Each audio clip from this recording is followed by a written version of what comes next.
One day, a gate to hell suddenly appeared in the sky. From it emerged terrifying calamities that overwhelmed humanity with unimaginable power. As the monsters rampaged across the world, mankind seemed destined for extinction. But when faced with despair, humanity awakened. People began gaining levels and skills, giving them the power to fight back against the calamities. Since then, the world has changed. A person's value was now determined by their level and abilities. Among all humanity, 10 individuals stood above everyone else. They were praised, respected, and worshipped as the strongest heroes in existence. They were known as the Numbers. The heroes who once saved the world had become humanity's greatest hope. One day, a blonde-haired man announced that the Numbers were searching for people worthy enough to fight alongside them. The announcement was displayed on a massive screen in the middle of the city. A brown-haired boy stopped and looked up at it. He quietly watched the screen as he thought about the Numbers, the heroes who had once saved the world. For a brief moment, he simply stood there and stared at the massive display. His name was Kuya Kamikami. And this guy right here is our main protagonist. Like countless others, Kuya had once been saved by the Numbers. Because of that, he grew up dreaming of joining them someday and protecting people from calamities. That was the dream he held onto as a child. But reality was far crueler. Nearby, one person proudly announced that they had finally reached level 100. Another complained about still being stuck in the level 90s. In a world where strength could be measured so clearly, the strong were respected more than ever. Meanwhile, the weak were looked down upon. And for Kuya, who had been stuck at level 8 for 6 whole years, it felt as if the world itself was telling him that he didn't deserve to exist. In a world where everyone possessed powers, he was the only person who had never awakened. Suddenly, alarms echoed throughout the city. A calamity warning was broadcast everywhere. Some people grumbled because they were busy and found it annoying. Children started crying. Others checked their phones and complained that the detected location was probably wrong again. A little girl cried out for her mother. Her mother immediately pulled her into a hug and reassured her that the Numbers would come and save them. Then suddenly, the space above them cracked open. A monster clawed its way into the city. Panic spread instantly as people ran for their lives.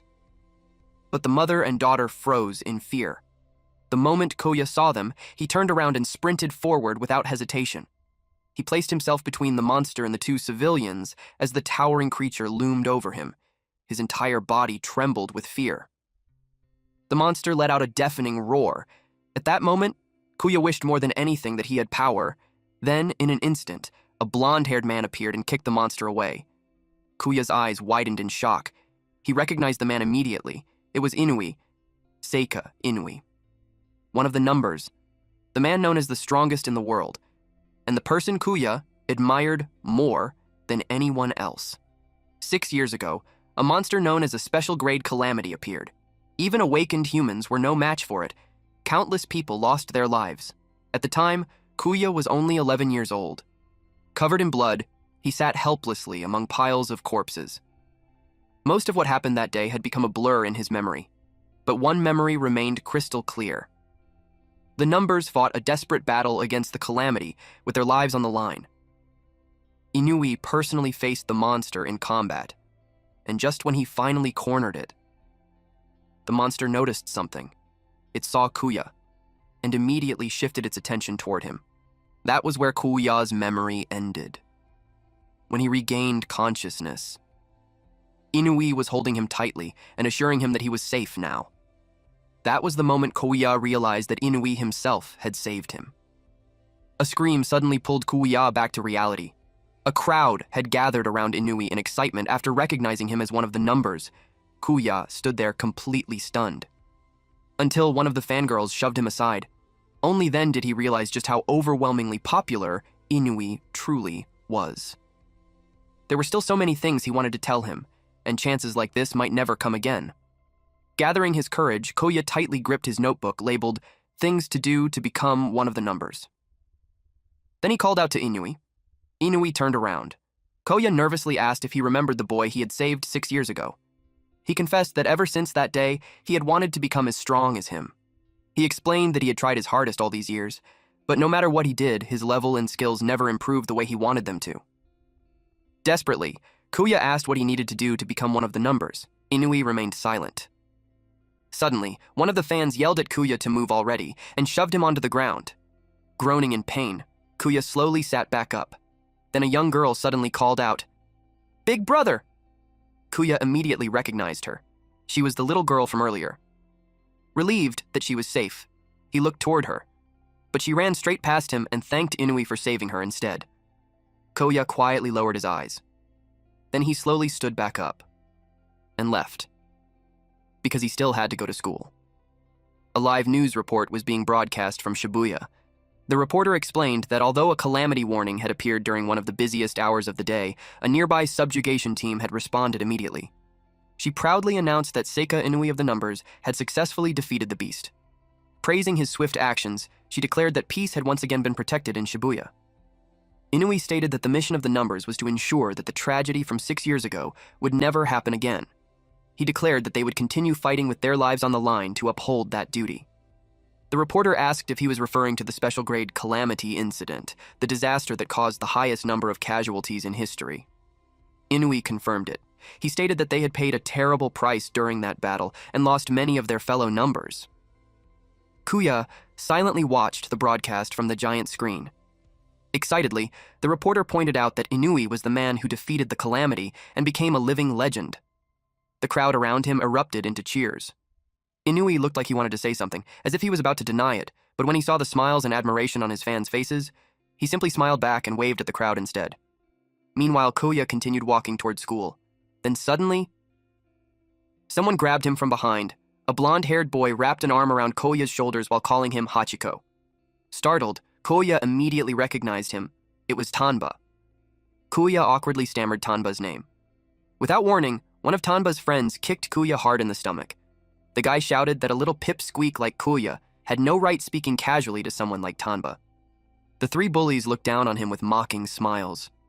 One of Tanba's lackeys proudly explained that Tanba was already considered a candidate for the next generation of the Numbers, a true rising star. He sneered that a pathetic level 8 loser like Hachiko shouldn't be talking to him like they were equals. Tanba casually told them to stop before people misunderstood the situation. Noticing the stares from nearby pedestrians, he explained that they were just classmates. Ryoji Tanba was the same age as Kuya. But unlike him, Tanba was a genius who constantly broke records. The difference between them was overwhelming. Then Tanba casually mentioned that he and the others were thinking about going bowling. Kuya awkwardly replied that he couldn't skip school. The group immediately burst into laughter. They mocked him for thinking he had actually been invited. One of them called him embarrassing. Tanba leaned closer and casually told Kuya to lend him some cash since he was a little short at the moment. Kuya pointed out that Tanba never paid him back, and besides, Tanba came from a rich family anyway. Tanba frowned slightly and said he didn't understand. Then he suddenly shouted that spending Koya's money was the most fun part. He punched Koya in the face and stole his wallet. After seeing the tiny amount of money inside, Tanba clicked his tongue and called him a cheapskate. Once he took the cash, he tossed the empty wallet away and told Koya he should have handed it over from the beginning. Koya silently cursed them in his head. Meanwhile, the group walked away while talking about how much money the Numbers probably earned. One of them claimed that reaching the top meant gaining influence equal to a president.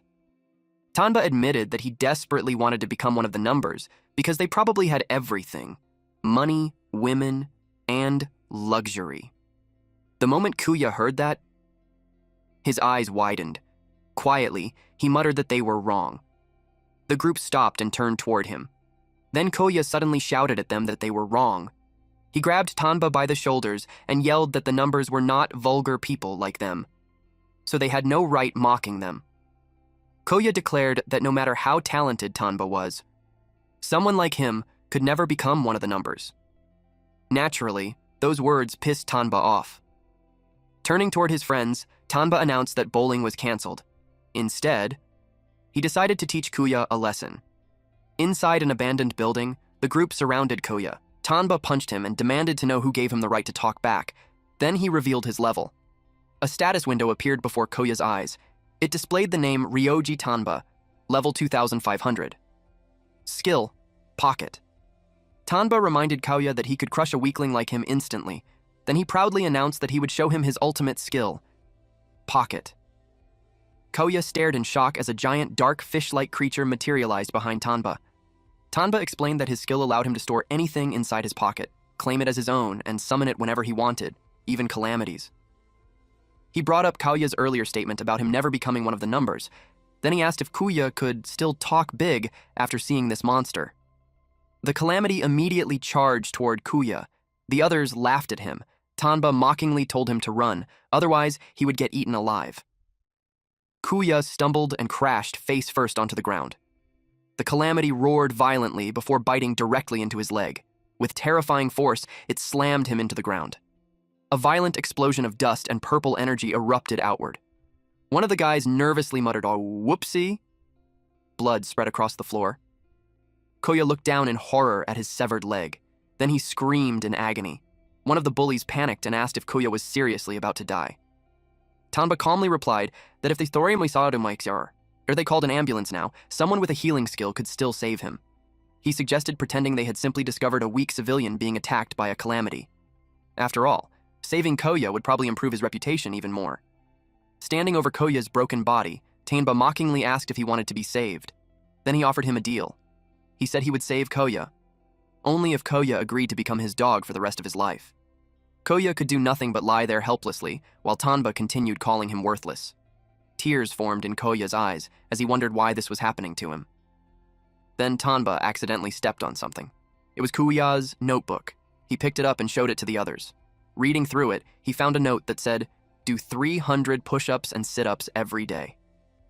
Tanba laughed and called Kauya a desperate, try-hard. The others mocked how hard Kauya worked, despite never increasing his level even once. Tanba sneered that being useless must really suck. Then he told Kauya to accept reality already. Tanba declared that someone without skills or levels could never become one of the numbers. And once again, he called Kauya worthless. Tears streamed down Kauya's face. He could not understand why this was happening to him, why people like Tanba were blessed with power, while he had absolutely nothing. His body slowly grew colder. He wondered if this was really where he was going to die. And faced with such a miserable ending, Kauya quietly wondered what the point of his life had even been. Suddenly, a towering figure made of blazing red flames appeared behind the group. It declared that all of this was foolish. Kauya stared blankly at it. His vision was blurry. Then he noticed something strange. The world around him had completely stopped moving. For a moment, Kauya wondered if he had already died. The voice sounded disgusted. It could not believe a human would actually die from something so pathetic. Kauya weakly asked, who was there? The flaming entity introduced itself as Mugen. Then it asked Kauya if he had forgotten what happened 6 years ago. Kauya's eyes widened in shock, because this monster was the very same special-grade Calamity that Inui supposedly defeated back then. Mugen scoffed at the idea. It corrected Kauya and revealed the truth. It had never been defeated at all. Instead, it had been living inside Kauya this entire time. Kauya could not understand what it meant. Mugen explained that 6 years ago, after exhausting nearly all of its energy, it attempted to possess the body of the brat nearby. That brat had been Kauya. But instead of taking over his body, Mugen itself ended up being absorbed into Kauya instead. Mugen complained that watching Kauya's pathetic insect-like life for 6 straight years had been unbearably boring. It spent all that time asleep, unable to even take control of his body. Only now, after Kauya had nearly died, was it finally able to emerge again. Mugen coldly told Kauya that he was going to die. Pain covered Kauya's face. Mugen mocked his miserable life. Nobody acknowledged him. Nobody expected anything from him. Everyone treated him like an insect. Then Mugen asked Kauya if he knew why. It declared that it was because Kauya was weak. Kauya gritted his teeth in frustration. Mugen asked if power was truly what Kauya desired. Then, as a final gift before death, it offered him a taste of power so he could at least die satisfied. But Kauya rejected that idea, because the power he truly wanted was power he could use to protect others, just like how Inui protected him back then. That was the kind of strength he had always admired. That was the power he truly wanted. Suddenly, Kauya's eyes glowed bright red. Violent energy began swirling around him. A terrifying force exploded from his body. Tanba and the others froze in shock. Then suddenly, The Calamity Tanba had summoned collapsed, dead on the spot. Koya's body slowly rose back to its feet, but it was no longer Koya controlling it. Mugen had taken over, and Mugen laughed with satisfaction after finally obtaining a human body again. Then it asked Kuya something. Had he ever wondered why his level never increased no matter how hard he trained? Mugen raised a fist and shattered Koya's status screen with a single punch. The broken screen cracked apart like glass. Then Mugen revealed the truth. Koya's status had been facing the wrong direction this entire time. An infinity symbol suddenly glowed brightly above Koya's body. Sinister red energy crackled violently around him as overwhelming power burst outward. Mugen truly reveled in the sensation of possessing a human body once again. Tanba wondered what exactly was wrong with Kuya. One of his lackeys questioned whether Kuya was somehow still alive because his life force resembled that of a cockroach. Mugen casually commented that just as he expected, they were weak. Cracking his claw-like fingers, he activated his skill. The two lackeys burst into laughter because they assumed he had completely lost his mind. However, Tanba remained deadly serious. Mugen told those small fries to do their absolute best not to die instantly. Meanwhile, inside a high-rise building within the city, someone announced that he had returned. Seika Inui stepped into his office. His secretary welcomed him back and reported that there had been 0 casualties, just as expected. Inui agreed and remarked that it was fortunate the Calamity had appeared nearby. He reflected on how unpredictable Calamity threats could be and emphasized that they always needed to remain vigilant. Then Kuya suddenly crossed his mind. His secretary asked whether something was wrong. Inui shared that a kid had spoken to him earlier, and he eventually realized that it was the same child he had saved during the Calamity incident 6 years ago. He admitted that he had done something terrible. He regretted not recognizing Koya sooner. Suddenly, an overwhelming pressure filled the room. Inui immediately asked what that presence was. Then he looked out the window. He could feel that the power outside was equal to theirs, or possibly even stronger. In complete disbelief, he wondered whether it was Calamity-class power. Back at the abandoned building, one of Tanba's friends was becoming increasingly irritated with Koya. He felt deeply offended after being called a small fry. The man immediately charged toward him. He swore that he would kill Kuya himself. However, the blazing energy gathered in his hand suddenly dispersed before it could even touch Koya. Then Kuya twisted the man's arm so violently that the bones shattered instantly. When the man collapsed onto the floor, his body was grotesquely twisted, as though someone had wrung him out like a towel. Lost in a manic state, Mugen declared that the feeling of crushing bones was absolutely irresistible. He added that it had already been 6 years since he last experienced it. Sweat dripped down Tanba's face as he questioned whether the person standing before him was really Koya anymore. Meanwhile, the other lackey remained arrogant. So he gathered his energy and attacked while shouting that Kuya was still the truly useless one. He unleashed a technique called Wig Whip, sending thorn-covered glowing green vines lashing violently toward Koya. The vines wrapped tightly around Koya's body. The man believed he had successfully captured him, so he became completely confused when the vines suddenly disappeared and Koya effortlessly sidestepped away. Then Koya raised his fingers. With a simple flick to the man's forehead, he launched him away while blood sprayed through the air. The impact sent the man flying backward violently as blood burst everywhere. Mugen casually declared that all of this was boring.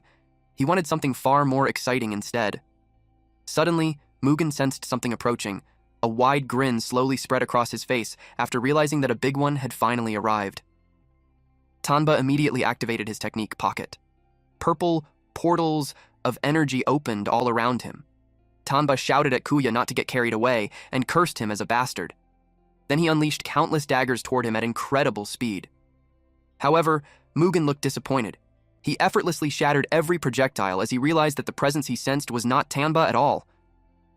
Tanba stared in complete shock. Then, in a single instant, a powerful strike slammed directly into him. His body crashed violently into the wall. Several of his teeth flew out before he completely lost consciousness. Mugen continued staring ahead, clearly expecting someone else to arrive. Standing before him was a Calamity with writhing tentacles covering its face. Mugen grinned.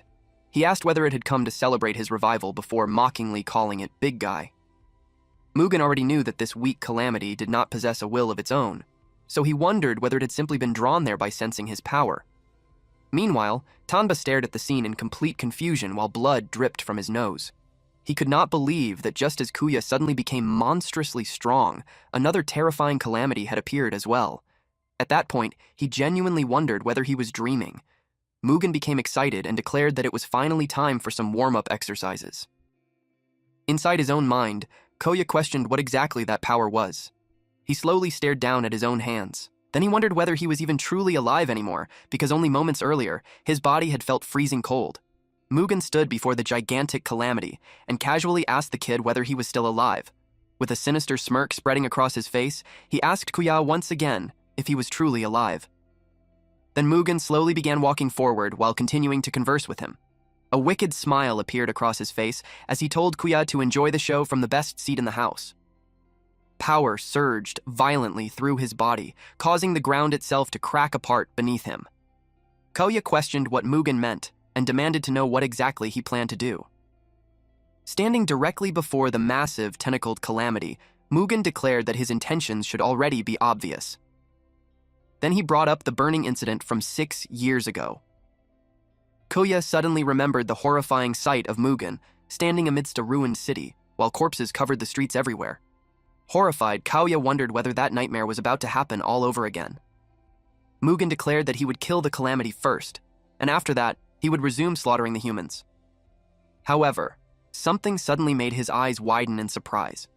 Just thinking about the disaster from 6 years ago continuing once again, there was no way Kuya would allow that to happen. He desperately demanded his body back. Suddenly, violent energy surged throughout the body, and Kuya screamed in agony. Mugen roared furiously while demanding to know what Kuya had done. Without wasting another second, Kuya forcefully reclaimed control of his body. Mugen stood there completely dumbfounded. Meanwhile, Kuya himself could barely believe that he had actually returned. The giant Calamity loomed directly above him as Mugen demanded to know what exactly he had done. Mugen warned him that he was going to die. He added that if Kuya wanted to avoid that fate, then he needed to switch places with him again immediately. At that exact instant, the Calamity's attack nearly struck him. Barely managing to dodge, Kuya looked upward in confusion. Then he noticed a blade already lodged deep inside the Calamity's body, so he immediately rushed forward and drove it in even further. The giant tentacles attacked relentlessly from every direction, but Kuya moved at incredible speed while dodging every single strike.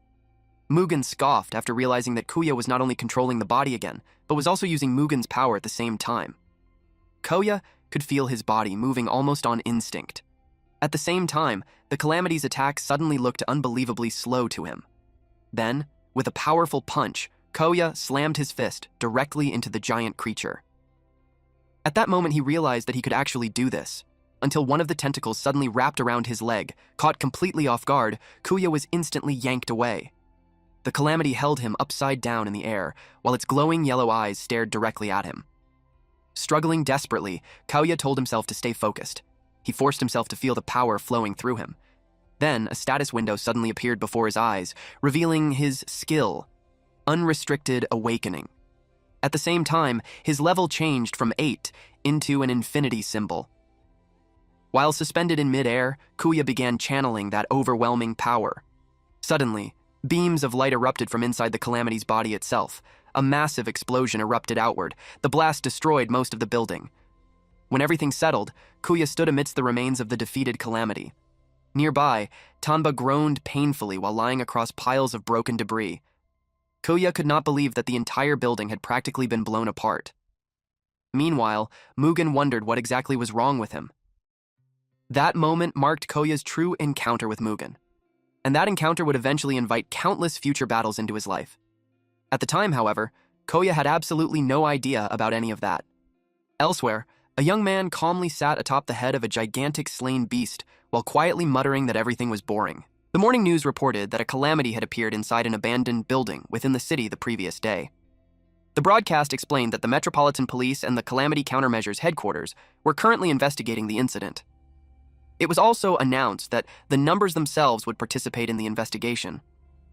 Meanwhile, huge crowds had already gathered near the scene in hopes of catching a glimpse of the numbers.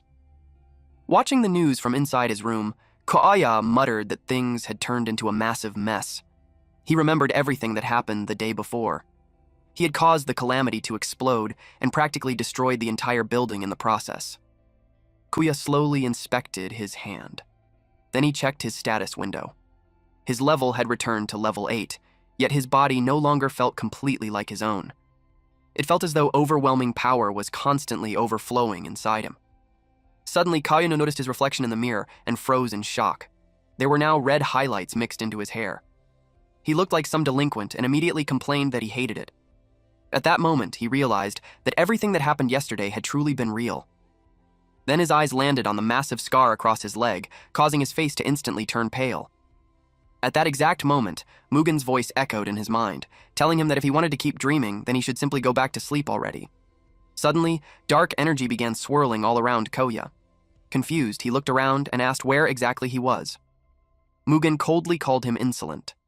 Then he declared that Koya now stood before the Great Lord Mugen himself.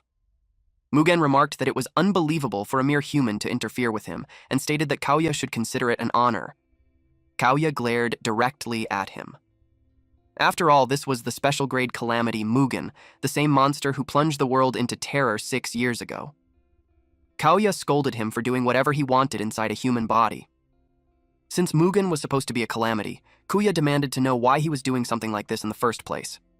Mugen only grinned in response, then he repeated the question while releasing black mist toward Koya. Memories of people screaming and desperately fleeing through chaos suddenly resurfaced. Amidst the collapsing rubble and destruction, Mugen stood tall like a nightmare itself. Koya's eyes widened in horror.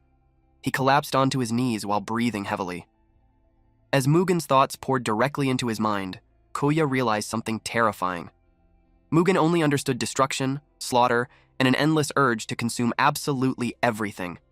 Even so, Koya declared that he would never allow Mugen to do whatever he wanted. He challenged Mugen directly and pointed out that Mugen could not even leave his body anyway. Mugen admitted that Koya was correct. He himself did not understand how he had become trapped inside someone like Koya. Then a massive grin slowly spread across Mugen's face. He warned Koya that once he died, the body would fully become his.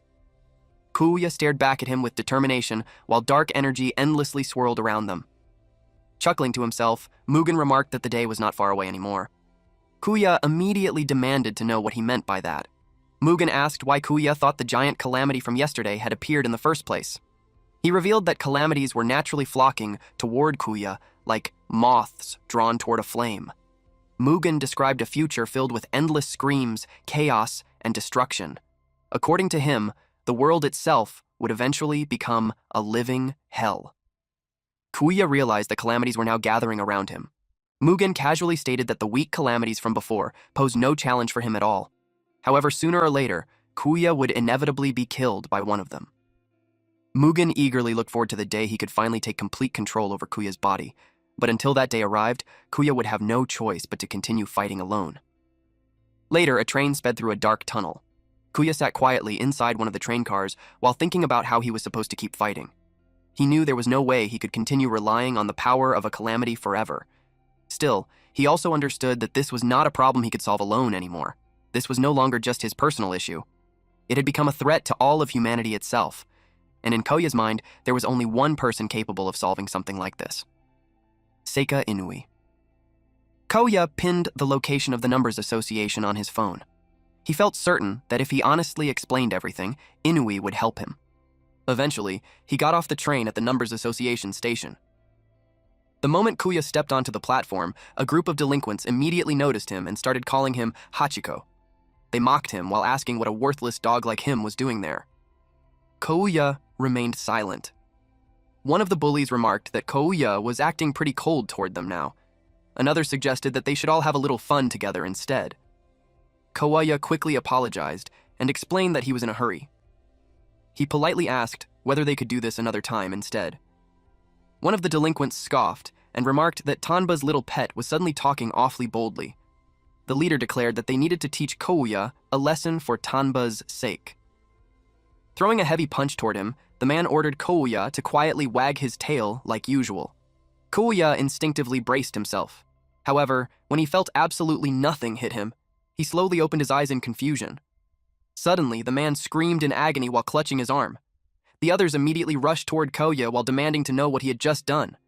Koya panicked and stammered for them to stop. Instinctively, Koya thrust both of his hands forward, and one of the men was suddenly blasted directly onto the train tracks. Koya hurriedly apologized while asking whether he was all right, but out of nowhere, a calamity suddenly appeared beside the man on the tracks. It resembled a gigantic worm lined with rows of razor-sharp teeth. The man froze in terror after realizing that a calamity had appeared. Meanwhile, Kuya immediately realized that Mugen had been telling the truth. The calamities really were gathering around him. The creature lunged toward the man, forcing Kuya to dive in and save him. The calamity's massive body slammed both of them back onto the platform. Kuya stared in disbelief at what he had just done. He wondered whether that had really been him moving just now. The calamity loomed menacingly above them. Kuya desperately wondered what he was supposed to do now. He honestly doubted whether he could even fight something like that. Nearby, a woman suddenly screamed in terror. There were even more calamities appearing throughout the station. At that moment, Mugen's words echoed throughout Kuya's mind. And Kuya immediately blamed himself for all of it. In his imagination, he saw humans being devoured by calamities all around him. He wondered what he was supposed to do anymore. All his life, he had wanted to save people, yet reality kept turning out to be the complete opposite. Then determination suddenly filled his eyes. It did not matter whether the power came from a calamity anymore. A worthless Hachiko like him could not afford to be picky. Whether it was power, granted by heaven, or power stolen from a calamity, Kuya chose to use it. He let out a loud scream as he activated that power. A status window appeared before him, displaying his skill. Infinite Awakening. His level no longer showed a number, and instead displayed an infinity symbol. This was his power now. Kuya charged forward. Then he threw a devastating punch toward the calamity that was about to devour the terrified woman. The woman stared at him in complete shock. Kuya had already made up his mind. If Mugen intended to take over his body, then he would simply use Mugen's power for himself instead. He continued punching through the calamities one after another. People watched in disbelief as the monsters' bodies were blown apart in midair. Meanwhile, Mugen noticed that Kuya had successfully drawn out his power once again. Eventually, the overwhelming energy finally settled down. The woman tearfully thanked Kuya for saving everyone. More survivors soon gathered around him, praising his strength while repeatedly thanking him over and over. Someone even shouted that Kuya looked just like one of the numbers themselves. Meanwhile, the two delinquents remained frozen on the ground in complete shock. However, Kuya himself remained deep in thought. He remembered being mocked his entire life as a worthless Hachiko. And now, he was determined to leave that identity behind forever. Most importantly, he was determined not to let Mugen take control of him. At the same time, inside a hospital within the city, Tanba repeatedly muttered the name Hachiko. Tanba gritted his teeth and swore that he would never forgive him. A nurse entered the room and informed him that he had a visitor. Annoyed, Tanba screamed at her, reminding her that he had already said not to let anyone inside. Inui immediately scolded him for speaking so rudely to someone taking care of him. Tanba replied that he was not impressed. However, the moment he heard Inui's voice, Tanba froze. He was shocked to see him and instantly became polite.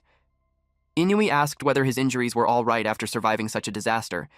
He casually remarked that surviving a high-class calamity might actually make Tanba a lucky person. The woman standing beside Inui casually chewed gum, while Tanba recognized her as another member of the numbers. He wondered why such important people had suddenly come to visit him. Inui explained that they were currently investigating the person responsible for defeating the calamity. He told Tanba to speak up if he knew anything. Tanba froze the moment he heard the word defeated. It instantly reminded him of the way Kuya fought back then, and it made him furious. Tanba shouted at them to stop messing with him. He insisted that he was the one who killed the calamity. Then he desperately demanded that Inui allow him to join the numbers. Deep down, however, he refused to admit that Kuya had actually saved him. Instead, he kept convincing himself that he was the superior one. The woman's eyes faintly glowed as she casually popped her gum. Inui immediately noticed it. After a brief pause, Inui simply replied that he understood. Then, with a gentle smile, he told Tanba to focus on recovering first. He turned around to leave, but Tanba immediately sat up and shouted for them to wait. Desperately, he begged them not to leave and once again pleaded to be accepted into the numbers. Meanwhile, Inui and the woman walked through the hallway while talking about how Tanba was a complete dud. She remarked that he was trying way too hard to act tough when she could crush him effortlessly. Inui told her not to say that because Tanba was considered a rising star. She looked shocked after hearing that and commented that the world must truly be ending. Then he brought up the other survivor. He hoped their teammate was having better luck there. The woman asked who had been sent to meet the other survivor. He replied that it was the fast-rising number 13. She looked surprised and even questioned whether that was really a good idea. Inui explained that if the opponent truly possessed a special grade ability, then they would need a ranker of an equal level to deal with them. Otherwise, the survivor would be completely overwhelmed. They were talking about a genius who was destined to become the strongest. It was Kei Kusanagi. The massive skyscraper stood at the very center of the city. Koya stared at it in complete awe the moment he saw it. It was the Numbers Association. Information regarding calamities from all across Japan was gathered there, while rankers from every region constantly visited the building. Rankers were warriors who made their living by subjugating calamities. This was also the headquarters of the Numbers, the 10 pillars who stood above all rankers, which meant that Inui, the strongest man alive, was inside this very place as well. Koya needed a way to deal with the approaching calamities, yet he still had no countermeasure against Mugen, the calamity living inside him. If Mugen ever completely took over his body, then Kuya would need someone capable of killing both him and Mugen together, and he believed that Inui was the only person who could accomplish that. With that determination in mind, Kuya stepped inside the building. A group of receptionists with completely identical faces greeted him and politely asked how they could help him. Caught off guard, Kuya wondered whether it was some kind of special ability or if they were actually clones. As he approached the counter, he requested a meeting with Inui. The receptionist politely informed him that Inui was currently away and asked whether he had an appointment. Kuya admitted that he did not. He explained that he simply hoped to somehow meet him directly. The receptionist then asked for his name and age. He introduced himself as Koya Kamikami, 17 years old. The receptionist looked surprised because it appeared that he did not have a skill registration on file. She pointed out that skill registration was mandatory for all awakened individuals. Intentionally avoiding registration would even be considered a crime. Kuya nervously stammered before admitting that his skill had simply never manifested until now. The receptionist finally understood the situation and instructed Koya to register his skill first. She also asked whether he wanted to register as a ranker at the same time. Kuya agreed, though he quickly became confused afterward. The receptionist directed him toward a machine and instructed him to place his hand on it. The machine would analyze his skill, and once that was complete, his registration process would be finished. Kuya immediately wanted to back out, but the receptionist offered to explain what being a ranker actually meant. Inside his mind, Mugen muttered that the place was unbelievably boring. He compared the people around them to grains of rice. At that moment, someone entered the building. It was Kei. A powerful aura surrounded him. Mugen immediately noticed his presence. Meanwhile, the receptionist continued explaining that registered rankers received rankings which changed depending on the calamities they defeated and the directives they completed for the association. She added that the top 10 rankers were known as the Numbers, individuals who possessed both immense honor and enormous wealth. She encouraged Kuya to work hard and someday become one of them. Then she began explaining several important rules. First, private disputes between rankers involving skills were strictly forbidden and would result in severe punishment. Kuya felt completely overwhelmed. He had only come there to ask for help regarding Mugen. Yet somehow he had suddenly become a ranker himself. He quickly snapped back to reality and reminded himself that this was not the time to feel happy about it. He wondered whether this was really okay since the process might expose Mugen's existence. Then the machine announced that the registration had been completed. The receptionist congratulated him on officially becoming a ranker. Kuya quietly sighed in relief. Then the receptionist showed him the results of his skill and rank evaluation. She found something strange. Kuya was registered as level 8, yet there was no skill listed under his profile at all. Secretly, Kuya felt relieved. Because if the machine had displayed something like Calamity or Mugen, then things would have instantly become a disaster. The receptionist informed him that they would need to investigate the issue further. Kuya quickly told her that it was completely fine. Suddenly, Kei appeared behind him and asked whether he was Koya Kamikami. Caught off guard, Koya turned around and wondered who exactly this person was. Blue energy gleamed inside Kei's eyes. He declared that he had high expectations for Koya. In the very next instant, an overwhelming burst of blue energy exploded outward. The attack tore straight through the table while the receptionist stumbled backward in shock. Koya instantly evaded the strike and reappeared behind Kei. Kei looked amused by his reaction. Meanwhile, Kuya was irritated. He could not believe that the floor itself had been gouged apart. He demanded to know what Kei thought he was doing. Kei simply wondered whether Kuya was truly the one. Everyone became tense. The commotion quickly gathered a crowd as people wondered whether a fight between rankers was about to break out. A group of receptionists immediately rushed over and warned them that duels between rankers were strictly forbidden. They ordered the two not to fight inside the association. Kei glared at them. The receptionist hid behind the counter while yelling that they would both be subjected to punishment if they continued. Meanwhile, Kuya simply observed Kei carefully. Sweat slowly rolled down his cheek. Kei noticed that Kuya had managed to dodge that attack, and because of that, he suspected that Kuya might actually be the real deal. Some people immediately recognized rank 13, Kei. However, those who did not know him asked whether he was famous. Another person replied that Kei was basically a complete weirdo. They described him as a battle maniac who constantly searched for strong opponents. Suddenly, the man warned everyone nearby to stay away before they got caught in the crossfire. Kuya confronted Kei and demanded to know what exactly he thought he was doing. He pointed out how dangerous those actions were. Kei looked amused by his reaction, especially after hearing that Kuya was supposedly stronger than him. Kuya was completely stunned by that statement. A while earlier, inside a quiet bar, Kei questioned Inui about why he had called him there. Then, he bluntly asked whether Inui had finally decided to fight him. Inui calmly replied that he had not, and explained that he wanted to discuss something else instead. He offered Kei a seat. However, Kei simply replied that he was leaving. Inui then offered him some high-quality milk instead. That immediately stopped Kei from walking away.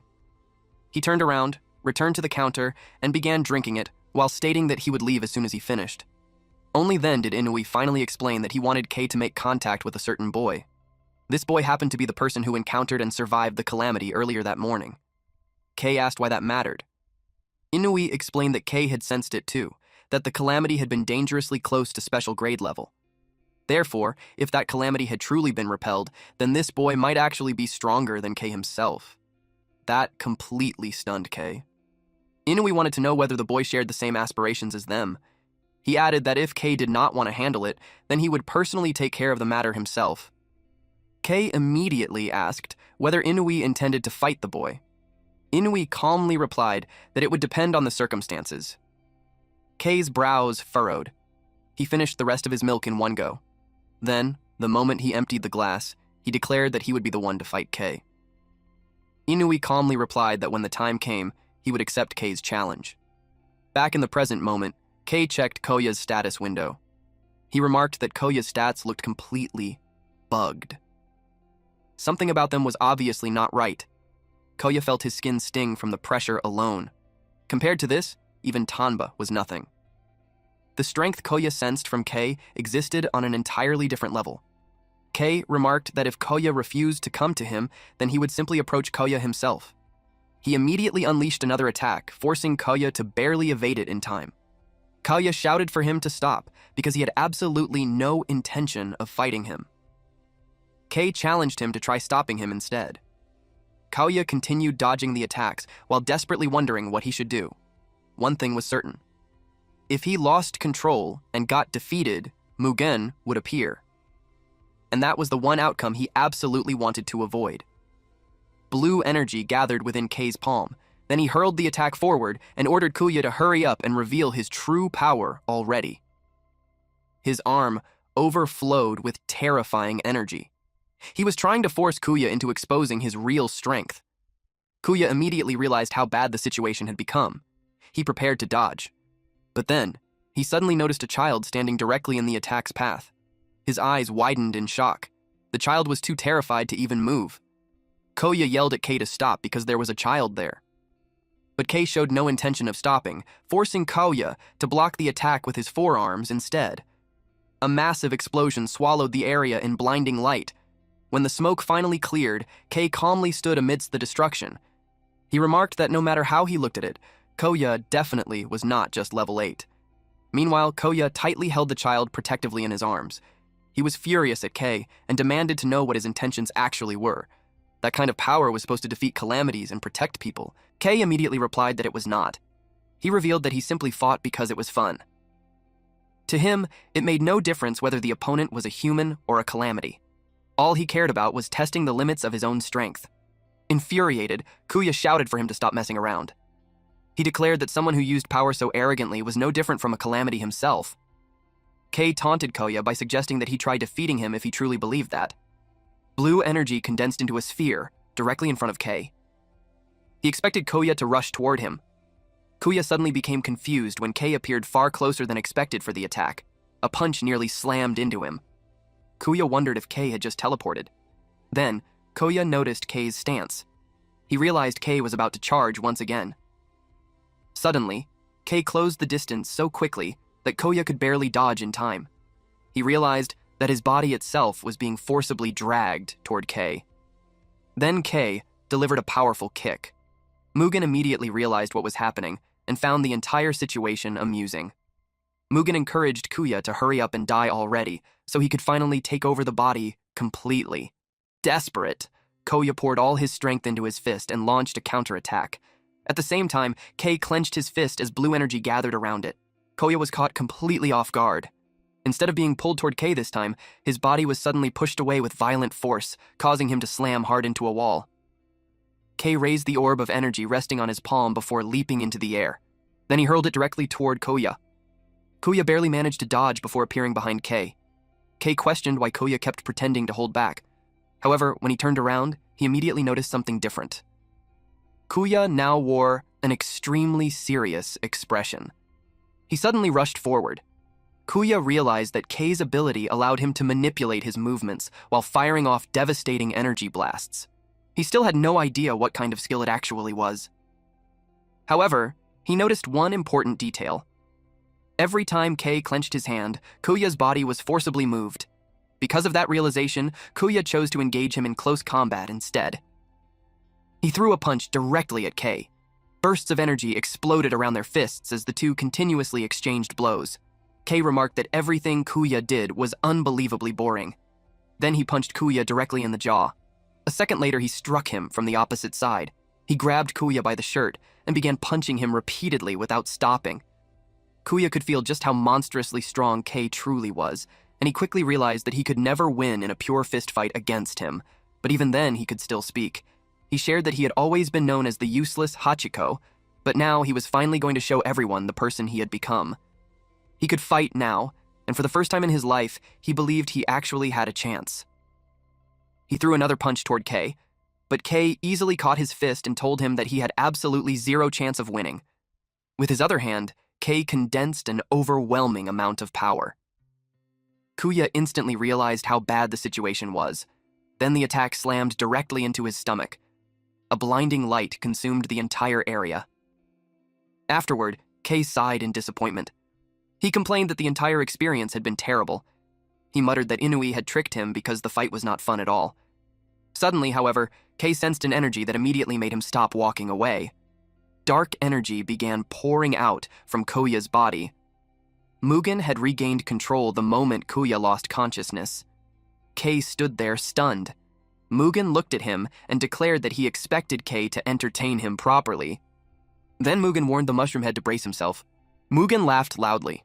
He was thrilled now that it was finally his turn to play. Kei looked confused. He wondered if Kuya had become a completely different person.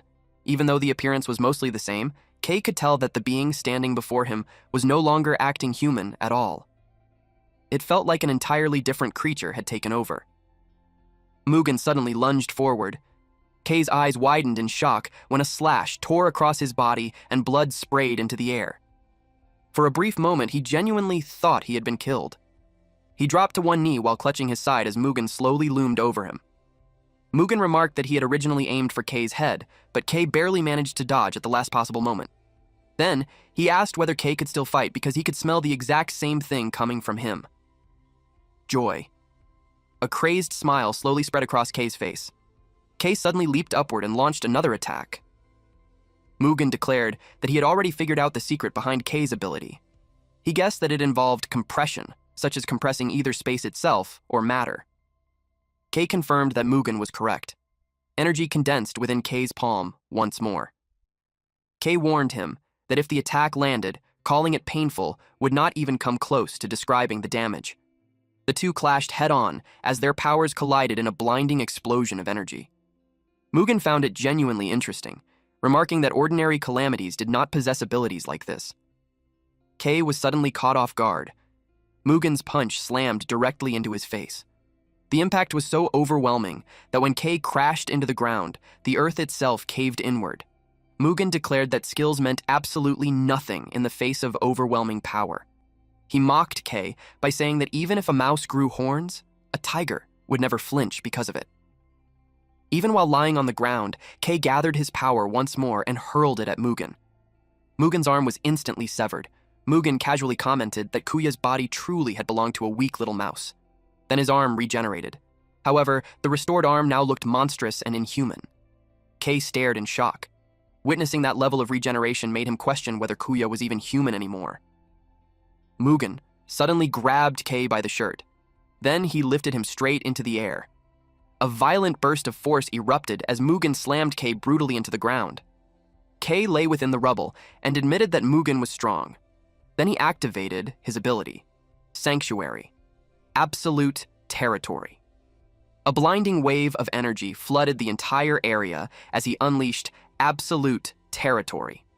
Floating within the overwhelming light, Kei spread his arms and remarked that this situation had finally become fun. A grin immediately spread across Mugen's face as he declared that he would push things even further. The two stared each other down while anticipating the next attack. The crowd watched in complete terror. Meanwhile, the receptionist desperately begged them to stop fighting already. Suddenly, another figure appeared. The moment the receptionist saw that person, she immediately stopped crying. At the exact instant, Kei and Mugen clashed once again. A massive explosion erupted throughout the area. Eventually, the smoke began to settle. Inui was revealed standing directly between the two fighters, blocking both of their attacks with his own energy while forcibly separating them apart. Inui demanded to know what exactly they thought they were doing. Both Kei and Mugen were left stunned. Inui stood there calmly while several powerful rankers lined up behind him. Every single one of them wore a stern expression. Kei told Inui not to interfere. A woman standing behind Inui pointed a needle-like weapon directly toward Kei and questioned whether someone in his condition should really still be moving around. Kei's sharp gaze shifted toward her. She simply glared right back at him without fear. Inui firmly told Kei that enough was enough. He warned him that if he kept whining, then he would not get off lightly either. Behind Inui, the rankers were already prepared to draw their weapons at any moment. Mugen commented that Mr. Nice Guy had finally shown up and remarked that it had been a long time. He casually stated that the kid had not been enough to entertain him. Then he told Inui that they should finally settle the fight from 6 years ago.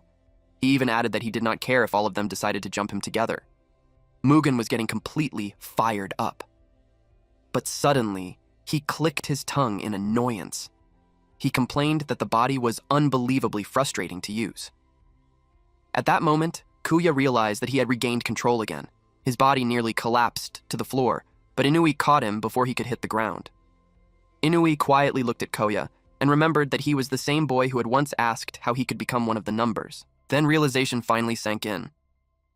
Inui carried Kuya in his arms. However, someone suddenly told him to wait. Kei declared that the boy was his prey and that he had no intention of handing him over. Inui calmly told him to move aside. He explained that the numbers would later decide Koya's fate, along with Kei's punishment as well. Kei looked confused by that statement. Inui explained that he had only wanted to confirm whether Koya was truly on their side, yet somehow the situation had turned into a complete disaster instead. He declared that this was a severe violation of regulations and warned Kei that he would also be held responsible. Kei dismissively replied that those rules only existed because they were convenient for people like Inui. Inui responded that Kei should hurry up and stand on the side, powerful enough to force its own convenience onto others. With that, Inui turned around and walked away. Kuya slowly regained consciousness. He asked where he was. To his surprise, he found himself strapped into a metal chair, both his hands and neck tightly locked in place. Inui stood before him and calmly stated, "So, you've finally woken up." Koya managed a small smile when he saw him. Inui continued, explaining that Koya had engaged in an unauthorized duel between rankers, causing massive destruction to nearby structures and even resulting in casualties.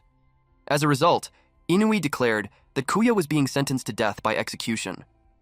Kuya's eyes widened in shock and fear. At the Numbers Association headquarters, Kuya Kamakami sat restrained in a chair. He was completely shocked. A grim Reaper-like figure appeared before him. Inui coldly announced that Kuya's execution would now begin and ordered Kurusu to carry out the sentence. Koya was left speechless. The man wearing glasses calmly told Koya not to resent him because he was merely following orders. Koya desperately thought that they absolutely could not do this because of Mugen living inside him. He pleaded for Inui to listen and shouted that they absolutely could not execute him. He tried to explain that if he died, the calamity sealed within him would be unleashed. However, before he could even finish speaking, a slash suddenly cut through the air. The chains restraining Koya were instantly severed and crashed onto the floor. Koya stared in confusion. Inui had already confirmed the truth himself. He apologized for being rough with Koya, explaining that he needed Koya to personally admit the truth before he could properly prove it. Koya tried to say something. However, Inui interrupted him and spoke toward the CCTV cameras instead, asking whether they had all seen enough. He explained that Koya's violent rampages up until now had all been caused by the calamity living inside him. Then he asked whether they still intended to continue with the execution. A government official speaking through the camera stated that they would leave the matter entirely in Inui's hands. However, if another incident happened, Inui himself would be held responsible. Inui calmly replied that he was fine with that because taking responsibility was the duty of adults. Then he casually remarked that some adults seemed extremely eager to avoid responsibility altogether.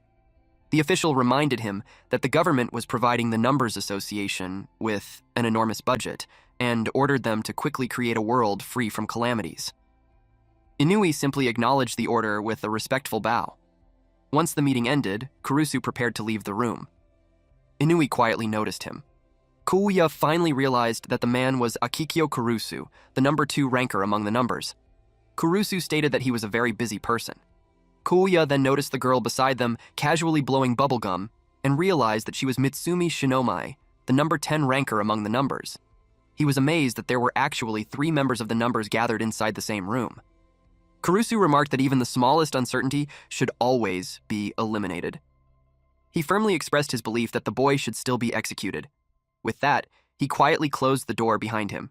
Mitsumi clicked her tongue and complained that Kurusu was way too full of himself. Inui defended him by pointing out that Kurusu still played along with his little act and even used his skills to help him. That was why he actually liked him. He thanked Mitsumi for staying, but she immediately announced that she was leaving too. Afterward, Inui turned his attention toward Kuya Kamikami. Inui remarked that this was already the 3rd time he had saved Kuya. He apologized for not recognizing him earlier.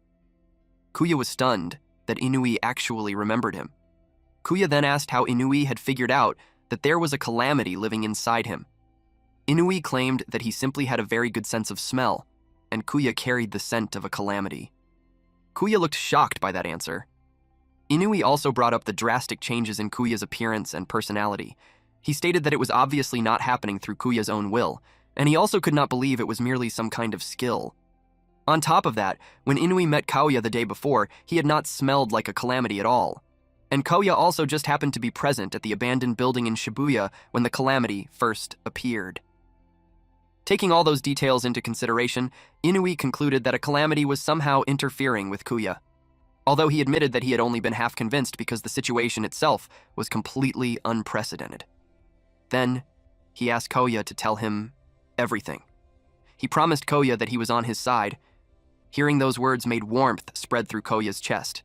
Tears welled up in his eyes. After everything that had happened, he was relieved to finally meet the Inui he had admired all this time. He was genuinely glad that he had come there. Kuya confessed that a calamity truly resided inside him. He explained that earlier that day, he had been attacked by one inside the subway. Afterward, more calamities began gathering around him. Inui mentioned hearing that Kuya had wiped them all out.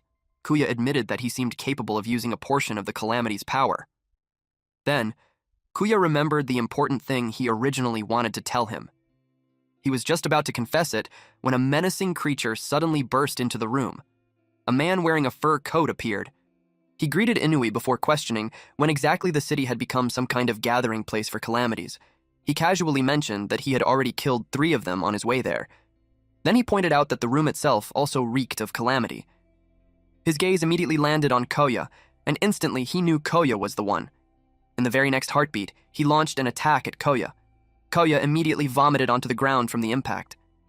Inui became concerned for him. He demanded to know what Teo thought he was doing. Inui told him to look carefully again, because Koya was still human. Koya recognized the man immediately. It was Teo Sumeragi, the fourth of the numbers.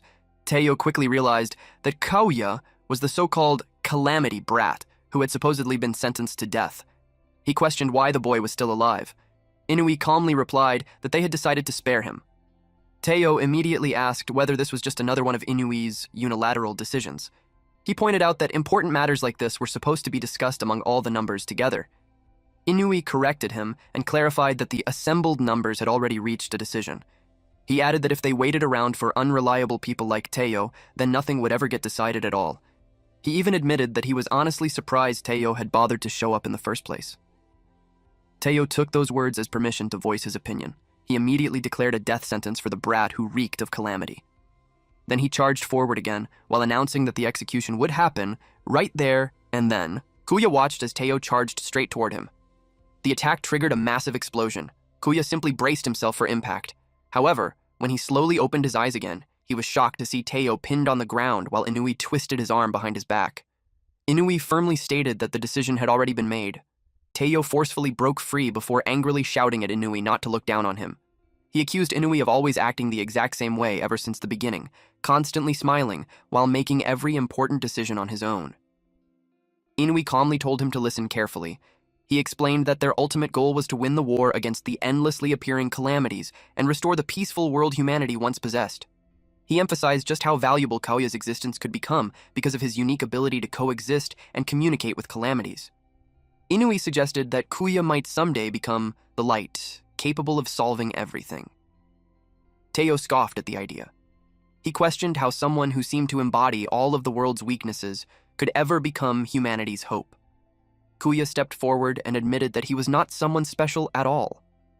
He confessed that he had willingly allowed a calamity to enter his body, and he honestly had no idea what might eventually happen to him. That was the reason he came there in the first place, because he could no longer handle everything alone.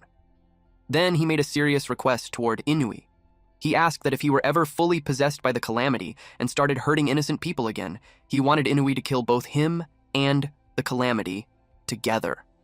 Koya deeply bowed his head. Teo looked genuinely surprised by those words. Even Inui remained speechless for a few moments. Eventually, Inui gently patted Koya on the head and remarked that simply being capable of saying those words already proved how strong he truly was. With a warm smile, Inui told Koya to leave everything to him and promised that he would do absolutely everything possible to prevent that future from happening. Koya was deeply moved. Teo asked Inui whether he seriously intended to become friends with calamities. He completely rejected both Inui's ideals and the boy standing before him. He firmly believed that every single calamity had to be exterminated. Otherwise, humanity would never have a future. Inui remarked that gaining people's understanding was truly difficult. Koya could only respond with a small laugh. Inui then stated that there was no point in giving Kuya false comfort, so he decided to tell him the truth directly. Kuya would never be able to return to his old life again. From that moment onward, Kuya would accompany one of the numbers. Kuya replied that he had already prepared himself for something like that, though he soon reacted in surprise afterward. Inui explained that the numbers were a group filled with complete eccentrics, meaning Koya would definitely struggle dealing with them. Then Inui carefully observed Koya for a moment and calmly stated that something about him simply was not suitable. Later on, Koya changed into a brand new uniform. It was the official Numbers Association uniform distributed to candidates. Inui wanted Kuya to wear it, and Kuya loudly declared that he would wear it forever without ever taking it off. Inui apologized for not answering Kuya's earlier question about how someone became one of the numbers. He explained that he did not stand at the top through effort alone. He stood there because of results. Results gained from defeating more calamities and saving more people than anyone else. Then he told Kuya to produce results as well, and prove that he could become more useful to humanity than anyone else. Kuya immediately shouted an energetic and determined yes. That night, Kuya received a text message from Inui informing him that a calamity had appeared, and for this mission, he would be accompanying the problem child among the numbers, number 4, Teo. Although Koya already understood how difficult Teo was after meeting him the previous day, he became even more surprised after researching him further. During his student days, Teo had been disowned by his parents and climbed his way to success with nothing but his own abilities. Now, he managed host clubs, hostess clubs, and restaurants across the city. He carried the title Emperor of the Night. When Koya finally arrived at the mission site, Teo greeted him by saying he was glad Koya had managed to make it there. Because if Koya had arrived even a single second later, Teo would have already killed him. Startled, Koya immediately called out his name. However, Teo suddenly charged straight toward him while declaring that he still intended to kill him anyway. Teo called him a calamity. Koya was shocked. He barely managed to dodge the attack. Even then, the strike still grazed him. Koya desperately told Teo to wait. Deep down, he wondered whether Teo hated him because of the calamity living inside him. However, Teo revealed that the real reason was because Koya kept wagging his tail after Sika Inui. That completely confused Koya. He remembered how Teo and Inui constantly argued the previous day and began wondering what kind of history the two of them shared. Teo then declared that even if Inui had decided to spare Koya, he personally would never acknowledge him until he judged the boy with his own eyes. 15 minutes remained before the Calamity's appearance. Teo demanded that Koya prove his worth. Otherwise, he would kill him right there on the spot. Koya pointed out that unauthorized duels between rankers were forbidden and questioned what Inui would think if he saw this happening. Teo completely brushed off the mention of Inui because he had no intention of obeying him. He boldly declared that he himself was the rule. 14 minutes remained. Teo asked Koya whether he truly had time to stand around chatting. Koya thought about it carefully. Then, realizing that he could not afford to die there, he prepared himself to fight. He declared that he would become Teo's opponent. Meanwhile, back at the Numbers Association headquarters, Inui sat deep in thought. Mitsumi questioned whether it was really a good idea to send Koya out on a mission already. She worried that pairing Koya with Teo for 2 straight days would only end with him getting killed. Inui replied that he was not the one who decided the assignments. Even so, he believed Teo was already a grown adult and would know where to draw the line. He added that he was personally interested in the potential Koya possessed. Mitsumi asked whether that was because of the calamity living inside him. Inui replied that it was not. He explained that what truly interested him was Koya himself, the fact that he still had not been completely consumed by the calamity. Inui remarked that Koya seemed to be hiding something special, even if Koya himself had not realized it yet. Back at the mission site, Koya threw a powerful punch toward Teo. Teo calmly dodged the attack. Then he immediately counterattacked. Koya instantly realized how painful the strike was. Teo was unbelievably strong, and Koya was barely managing to keep up with him at all. Even so, Koya believed he might still be able to land a counterattack somehow. He thought he could push through it, until his body suddenly began feeling strange. Koya looked down at the cuts covering his arms. Teo laughed at him. Then he revealed that his ability involved toxins and poison. A status window appeared before Koya, revealing Teo's level as 8,100. Koya collapsed onto the ground, while writhing in pain. Teo smiled as he watched Koya suffer. He expected even the slightest movement to put Koya through unbearable agony. Suddenly, the system notified Koya about his skill. Unlimited Awakening. And then, the skill display suddenly turned blank. Koya's eyes changed and began glowing blue. Teo revealed that his skill was called Toxin. In simple terms, he controlled poison itself. The poison released from his body destroyed nerves, muscles, and every single cell it touched. Mockingly, he asked Koya if it hurt. Teo sneered and claimed that the pain should have been so unbearable that Koya could not even move a single finger anymore. He stepped directly onto Koya's chest and coldly remarked that Inui's eyes were truly worthless. According to him, there was no way someone like Koya could ever become humanity's hope. Then he asked the Calamity brat whether he had any last words. However, after noticing that Koya could not even speak because his windpipe had been blocked, Teo simply told him to die quietly like that. As Teo turned around to leave, Koya suddenly warned him not to insult Inui. Teo immediately stopped in surprise. Koya weakly stated that pain was nothing new to him because he had already experienced more than enough suffering in his life. To him, this level of pain was nothing. Then Koya slowly forced himself back onto his feet. Teo stared at him in complete disbelief. The poison should have been powerful enough to instantly kill even an elephant. At that moment, he realized that this kid was definitely abnormal. Teo repeated Koya's earlier words about not insulting Inui. He insisted that he was merely speaking the truth, because nobody else understood Inui's true dark nature. Koya shouted at him to stop talking. He declared that Inui was the very first person who had ever acknowledged his existence, so he would never tolerate anyone insulting him. Teo warned Kaoya that blind faith like that was dangerous. Suddenly, he activated a technique known as Pluto Snow, Ashes of Death. White particles slowly began falling from the sky. Kaoya looked confused as he stared at the snow. Then, out of nowhere, birds suddenly died mid-air and crashed onto the ground. Kaoya stood there dumbfounded. Only then did he realize that the snow itself was poisonous. Blood immediately started flowing from his eyes. It was a deadly snowfall that mercilessly took lives away. It resembled nothing less than a weapon of mass destruction. And to Teo, that overwhelming destructive force represented the true power of the numbers. Kaoya collapsed face first into a pool of his own blood, while Teo calmly explained that no living creature had ever survived that attack before. He had buried countless calamities using that very same skill. Teo bitterly complained that everyone only ever praised Inui while labeling his own abilities as dangerous and uncontrollable instead. He added that Inui constantly kept everything tightly restrained and imposed restrictions on everyone around him. Even Teo himself was no exception. Then Teo glanced toward Kaoya again, and immediately questioned why he was still standing. Apparently, Kaoya had somehow moved behind him.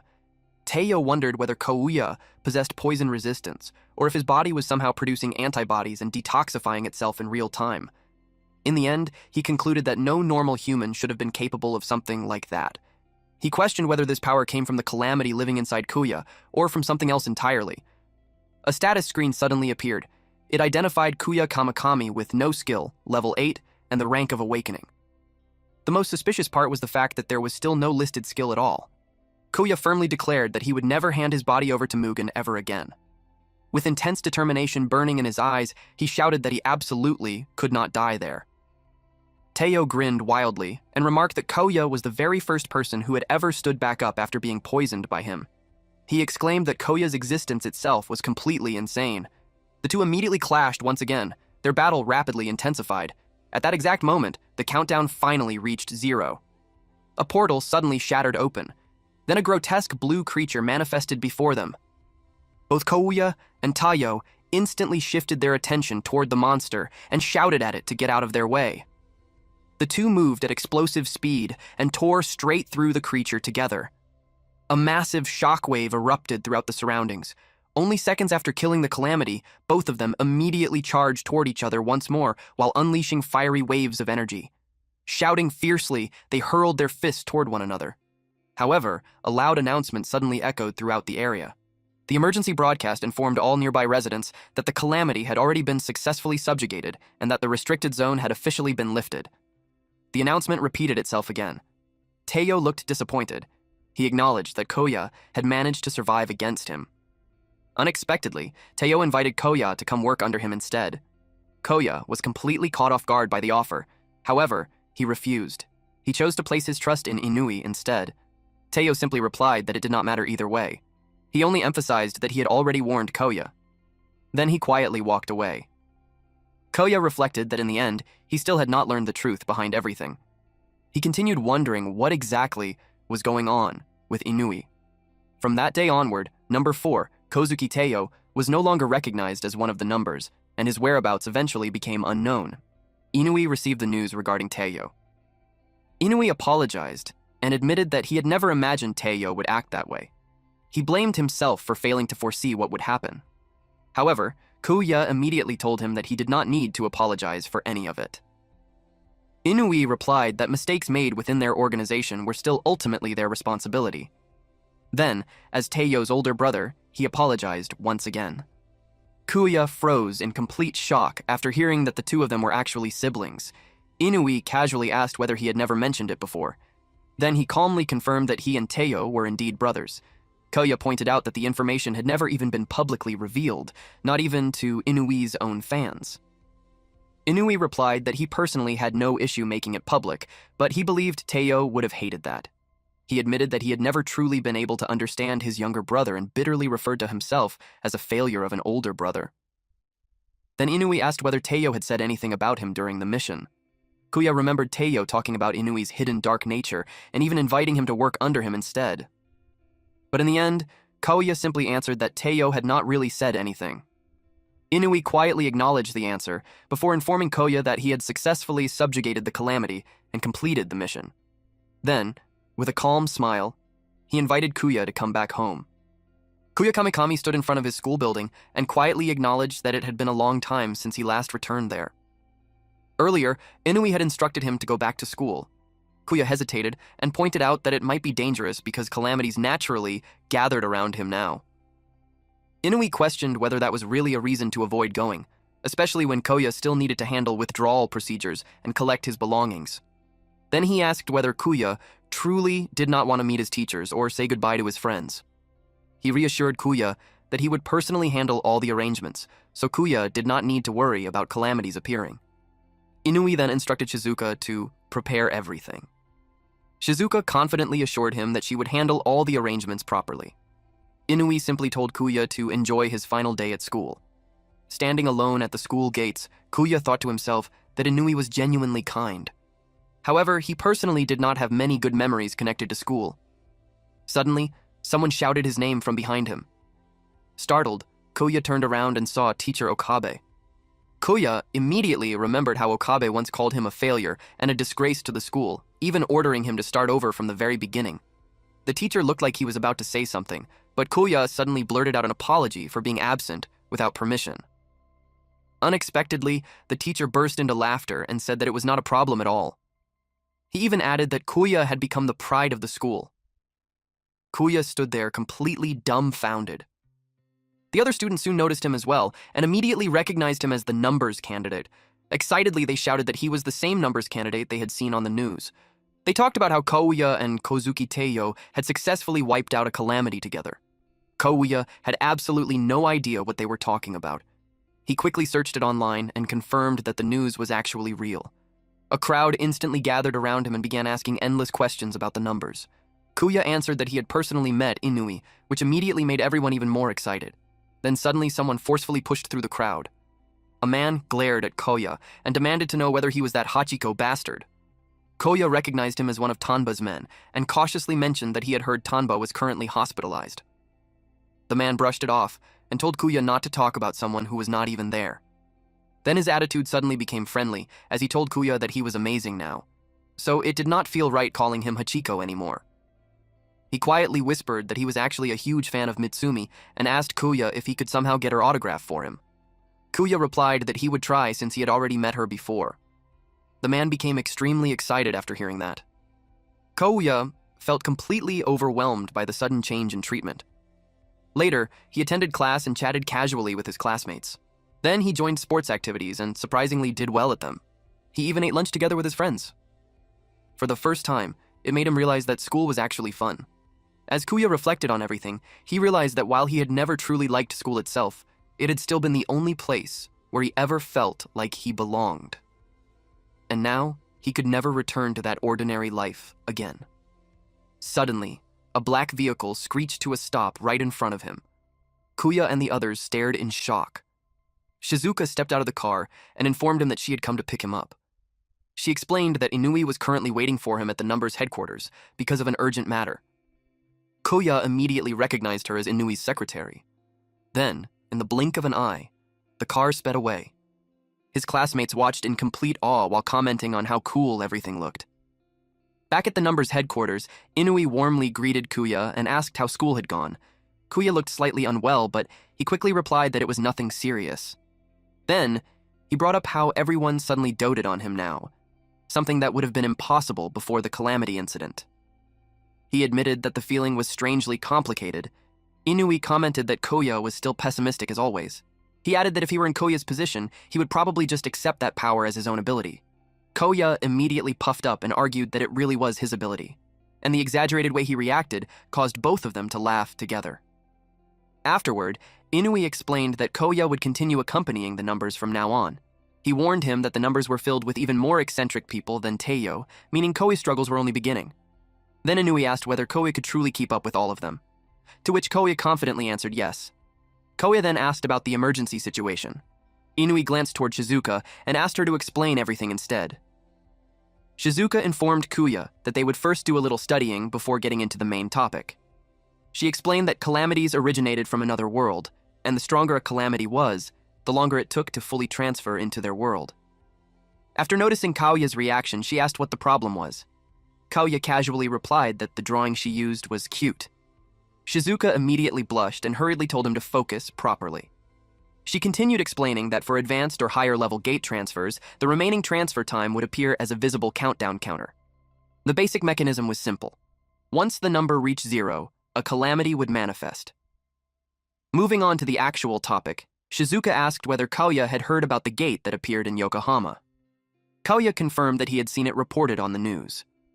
It was a mysterious gate where absolutely nothing had emerged. Shizuka explained that it had originally been classified as an advanced gate because of its transfer time, so the association stationed top-ranked individuals nearby in preparation for advanced-level calamities. However, even after the countdown reached 0, nothing appeared from the gate at all. Because of that, the association continued monitoring it closely. But only moments earlier, there had finally been movement inside the gate. Kuya immediately asked whether a calamity had emerged, but instead of a monster, what came out was black mist. Kuya reacted in complete shock. Shizuka explained that all communication systems and radio signals within the surrounding area had become completely disrupted. Because visibility inside the mist was nearly non-existent, nobody knew what was actually happening within the zone. Inui added that there were far too few similar cases for them to properly analyze the situation. As a precaution, they decided to dispatch the numbers in case a special grade calamity eventually appeared. That meant Kuya, alongside the numbers, would immediately head to the site in order to investigate the area and rescue the team members trapped inside. Their mission was to seal the gate itself. Kuya quietly wondered whether sealing a gate was even truly possible. It sounded like an incredibly difficult mission. However, the numbers possessed gate sealing specialists, and those individuals were already heading toward the site. Suddenly, someone burst into the room. A man stumbled inside while covered in blood and leaning heavily against a crutch. He apologized to Inui and claimed that the calamity had gotten the better of him, so he could no longer continue the mission. Gasping heavily, he declared that he would leave the rest in their hands. Koya's jaw instantly dropped. Then the man collapsed onto the floor. Koya immediately recognized the injured man as Sasaragi, one of the numbers. He urgently shouted for someone to call medical treatment immediately. However, Kuya became confused when he noticed Inui's completely calm expression. Inui simply told Sasaragi to stop fooling around because he struggled dramatically like this every single time. Kuya stared in confusion. Sasaragi let out a tired sigh. Then suddenly, he stood up perfectly fine as if absolutely nothing had happened. Kuya was completely dumbfounded. Sasaragi had never actually been injured at all. He simply muttered that everything was annoying. Then he looked toward Koya and asked who exactly he was. He mentioned that Koya's face looked strangely familiar. Then suddenly, he remembered. Without warning, Sasaragi started flailing dramatically across the floor. He complained that even thinking, standing, and sitting down felt like too much effort. Then he asked once again who the kid was supposed to be. Koya introduced himself properly. The moment Sasaragi heard the name, he immediately realized that this was the same person the association had been making a huge fuss about. He instantly told them not to drag him into this mess because it sounded far too troublesome for him to tolerate. Sasaragi then asked Inui what exactly was happening and whether he was supposed to head to Yokohama now. Inui calmly assigned him to the mission. Sasaragi would accompany Koya to seal the gate, while also teaching him everything he needed to know. Koya looked completely surprised by the decision. However, Sasaragi looked even more shocked than him, and his reaction came out as one extremely long, confused, "Huh?" He immediately refused. He demanded to know why he had to take on such an unbelievably troublesome assignment. Inui calmly told him to stop whining and explained that guiding candidates was part of the official duties of the numbers. Panicking, Sasaragi argued that guidance meant he would actually have to think for himself and make decisions personally. Then he continued rolling around on the floor while throwing a full tantrum because the entire thing sounded like way too much work. Completely freaked out, Kaoya wondered what exactly was wrong with this guy. A helicopter flew over Yokohama toward a massive black mist covering the area. From the open door, Koya called out to Sasaragi as he spotted the fog and confirmed that the entire place was surrounded by it. Inside the helicopter, Sasaragi cried out that he was terrified because he had acrophobia and desperately begged to go home. Kuya shouted that he had never heard of a number being afraid of heights and called it completely troublesome. Sasaragi argued that dismissing it was discrimination against numbers. As Kuya told him to stop talking nonsense, Sasaragi collapsed onto his seat and claimed he was losing consciousness from fear. Kuya watched him fall asleep. It made him wonder whether he was really okay. The two stood before the black mist. Kuya remarked that it looked even more ominous up close. Their mission was to rescue the rankers, subjugate the Calamity, and close the gate. When Kuya asked if he could really close it, Sasaragi suddenly claimed he was suffering from malnutrition, muscle strain, and a skull fracture while pulling out an IV drip. He really was overreacting. Kuya shouted in shock and demanded to know why he even had that with him. Sasaragi lay down on a nearby bench and weakly said he would leave the rest to Kuya. Deep inside, Kuya knew he was faking it. He questioned why someone like him belonged to the numbers. He then concluded that he had to handle the situation himself. Unlike previous calamities, this black mist was completely unknown. At first, he doubted himself. Then he resolved that he had to do it for the sake of Inui, who had acknowledged him. Determined, Kuya declared that he could do it before the mist suddenly swallowed him. Outside, Sasaragi rested comfortably on the bench with his IV drip and muttered that he was glad he slept.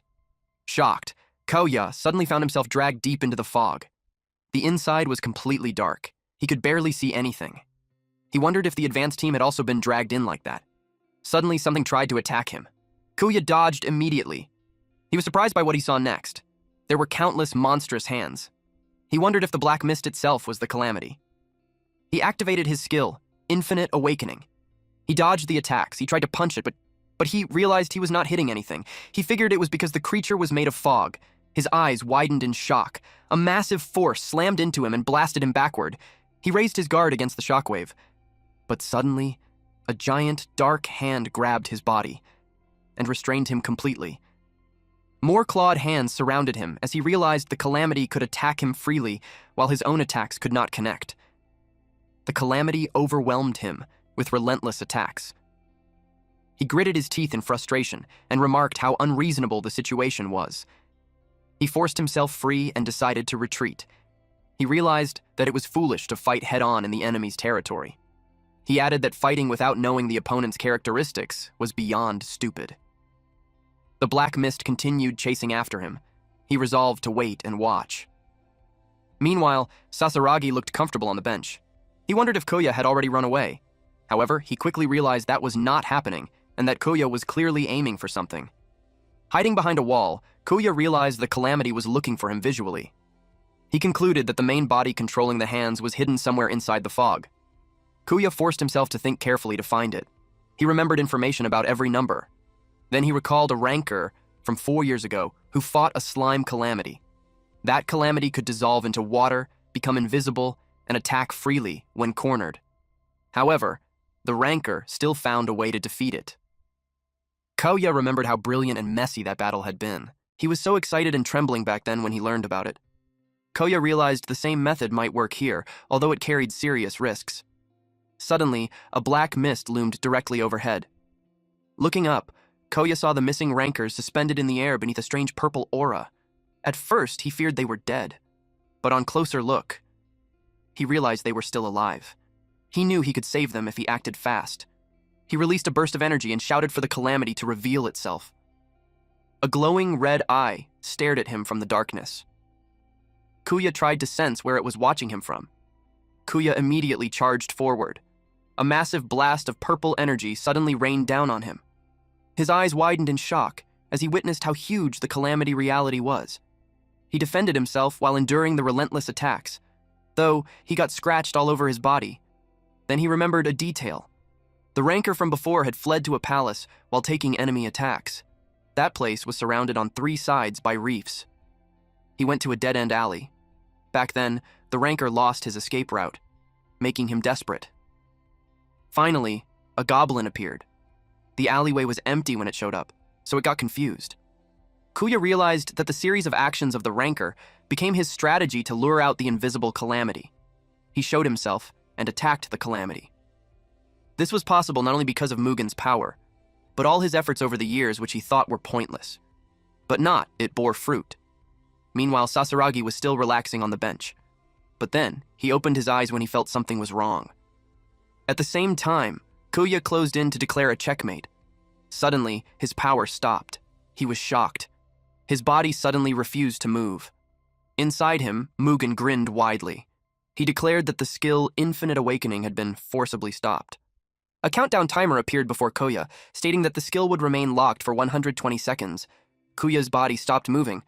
Mugen remarked that the skill apparently had usage restrictions. It made sense when Kuya used it often. The timer continued counting down until restart.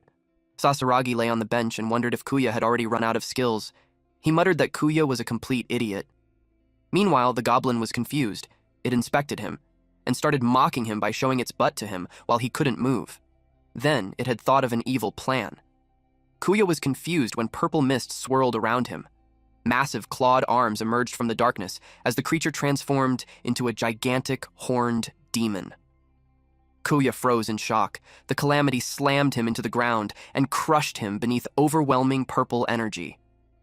Kuya cried out. The Calamity began concentrating its energy. Kuya knew this was really bad. He saw the timer, and it still wasn't ready. He desperately wished it would go faster. Suddenly, Sasaragi rushed toward him while calling him brat. However, even he realized he would not reach Kuya in time. The Calamity fired a massive blast of purple energy directly at Kuya. The attack struck him head-on. Kuya collapsed motionless in a pool of blood. The red screen continued to display his skill as an Infinite Awakening. But it changed to blue, and the skill showed a dash instead. The Calamity menacingly loomed over Koya's body. From a distance, even Sasaragi was left stunned. But something caught his attention. Suddenly, a brilliant blue light burst from Kuya's body and shot into the sky. Blue energy completely enveloped him as a massive aura surged upward. Sasaragi wondered if it was some sort of recovery or restoration. At first, he suspected it was another Calamity ability. But nope, this is entirely different. Kuya suddenly gasped and woke up. He was panting heavily. Sasaragi stared at him in disbelief and asked what was that. That's when Kuya finally noticed him. Kuya thought it was his imagination that the attack went through him. Sasaragi realized that Kuya himself did not notice what had just happened. Just as he expected, Kuya might actually be amazing. Kuya immediately warned him that the Calamity could manipulate fog. Sasaragi simply asked whether he locked his house. Kuya was so confused, but he continued to remind him not to forget to lock up. Then, a glowing key materialized in Sasaragi's hand. As he activated his skill, Lock. A massive seal with a giant keyhole instantly stopped the Calamity. He then lectured that forgetting to lock things would eventually ruin Kuya. Kuya was confused when he saw the Calamity had stopped. Sasaragi casually explained that he had locked its movements and that it would not move until the lock was released. Then, he told Kuya to finish the rest himself. Kuya could not believe Sasaragi had stopped it so easily. Sasaragi asked him how he figured out how to take the Calamity out of the fog. He wondered if he got the idea on the spur of the moment or if someone suggested it. He explained that he had spent years studying the numbers because he once wanted to become one himself. That said, he researched past calamities and how to defeat them, and for this calamity, he copied the strategy used by a ranker who once fought a slime calamity. The ranker sacrificed himself and defeated the calamity. Kuya was moved by that action. Sasaragi recalled the slime calamity from years ago. That ranker was him. Back then, he had sealed it using lock and declared that he would never allow calamities to do as they pleased. He was just humanity's corporate slave, but he was determined to defeat it. Back then, our boy Sasaragi was passionate, not anything like his current self. The memory faded as a shadow cast on Sasaragi's face. Koya noticed his expression. Sasaragi clicked his tongue and complained that Koya was troublesome. Eventually, the black fog disappeared as soon as the calamity was stopped. Sasaragi agreed and noted that the trapped rankers could now be saved. But they were up for another surprise. Multiple gates began opening around them. Koya panicked. Sasaragi noticed they were all advanced-level gates. He finally understood what the fog had been hiding the entire time. He also observed how it was intelligently planned. Kuya asked him what they should do. The countdown was just below 5 seconds. In no time, several calamities had passed through the gate. Kuya screamed in terror. He knew they can't deal with those many advanced ones. There will be so much damage if one of those gets out. Sasaragi groaned. He complained again about how troublesome it was. Another glowing key appeared in his hand. And an explosion happened. Kuya could only stare in shock. Golden energy wrapped around Sasaragi, and a massive magic circle formed behind him. He activated his technique. phosphorus flames shedding armor Sword King. Sasaragi muttered that it was so troublesome. Then he told Kuya not to blink and that he should watch carefully. Kuya focused intently. Kaya called out to Sasaragi. He wondered what kind of technique it was. Sasaragi stood holding a massive key-like weapon, surrounded by a huge magic circle. He explained that it was Keelan flames that removed armor. This was the awakened form of his skill. Kaya had never heard of a skill awakening before. He realized that such a transformation was impossible with ordinary skills. He concluded that Sasaragi had truly transcended humanity. Suddenly, he noticed something coming from the side. A massive, insect-like calamity suddenly lunged toward Sasaragi. Kuya shouted for him to look out. When this calamity came close, the golden energy instantly incinerated it. The monster crumbled into ashes midair. Kuya realized how intense it was that a low-level calamity can't maintain its body. It reminded him of the time when he faced Mugen. Mugen had watched and estimated Sasaragi to be at level 5. Then, he immediately corrected himself and realized that Sasaragi was closer to a level 10 calamity. Mugen observed that Sasaragi's combat power had risen drastically. Sasaragi observed, as a horde of calamities suddenly appeared before him. Kuya got worried for Sasaragi since there were so many. Then, Sasaragi activated Royal Key Lock. Massive glowing keyholes appeared over the calamities and sealed their movements. After that, Sasaragi unleashed another technique called bumping, which made a massive explosion tore through the battlefield. Koya was left stunned. Sasaragi looked cool standing there as the explosions happened. He turned his gaze to Koya. Koya realized it was a perfect and complete elimination. Even advanced calamities were powerless before Sasaragi. He realized the true power of Sasaragi, who belonged in the numbers. Suddenly, Sasaragi groaned and expressed that he's exhausted. He laid on the ground as he complained that he did not want to do anything and wanted a helicopter to take him home so he could sleep. Kuya told him not to sleep on the ground since he's an adult. Then, Kuya excitedly bombarded him with questions about the technique and the idea of stripping armor from skills. He had never seen or heard of anything like it before. He wondered if he could use it too. Sasaragi bluntly told him there was no chance. He warned Kuya not to underestimate the numbers. Kuya was taken aback. It was not something Kuya should know yet. Kuya was confused. He dismissed the topic. Then, he suddenly screamed dramatically and claimed his muscle strain, appendicitis, and hemorrhoids had all flared up at once. Kuya deadpanned that Sasaragi barely moved during the fight. He sighed at the man's terrible acting. Sasaragi simply lay there as he internally wondered if it was okay to show Kuya the advanced technique. Just a little flashback. In his previous conversation with Inui, he expressed his refusal. He questioned whether Inui truly intended to drag Kuya into their world. Inui replied that Kuya probably wanted to be part of it. Sasaragi argued that Kuya would not want it if he knew everything. Amused, Inui pointed out how rare it was for someone as lazy as Sasaragi to be so persistent. Given that Sasaragi was reluctant, he offered him a deal. If Sasaragi agreed to do it, he could take an entire week off. Sasaragi glared at him for playing dirty. Inui suggested that his daughter will be happy. He had information of her in his phone, so he knew that they had been living apart. He told Sasaragi that this is for humanity's future. With a heavy sigh, Sasaragi reluctantly agreed. Back in the present, Sasaragi lazily told Kuya that even if he learned the truth now, it would still take him another 10 years to understand it. He advised Kuya to give up. Instead, Kuya declared that he would work as hard as possible. Sasaragi called him stupid and warned him not to overdo it. Kuya promised to work hard as he had to become stronger. He admitted that becoming strong still felt impossible for someone like him, and yet now he could fight the calamity when he was just a useless Hachiko who never awakened any skills. Sasaragi observed him and pointed out that Koya did possess skills. Koya was left confused. While they were conversing, several black crows gathered nearby. They were positioned above those two and watched them intensely. Elsewhere, Kurusu called out to Inui and reported that everything had gone according to his plan. Inui confirmed that Kuya truly possessed skills. He still doesn't know what. Kurusu noted that Inui seemed unusually happy. However, he expressed that showing Kuya an advanced skill was still too early. When the numbers even hid it from the government, let alone the public, he warned that if their plan ever became public, the balance of the world would collapse like opening Pandora's box.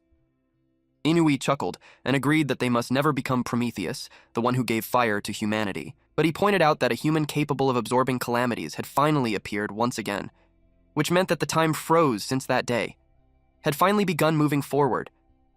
He claimed that because of Kuya, they could finally move forward at the Numbers Association. Sasaragi groaned loudly while complaining about why he needed to go too.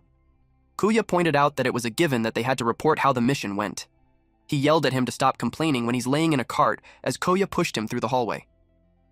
Sasaragi expressed that he couldn't do anything after his menacing armor release left his entire body out of commission and sore. Koya doubted if he was telling the truth. Sasaragi grumbled that Inui should have been the one coming to thank him.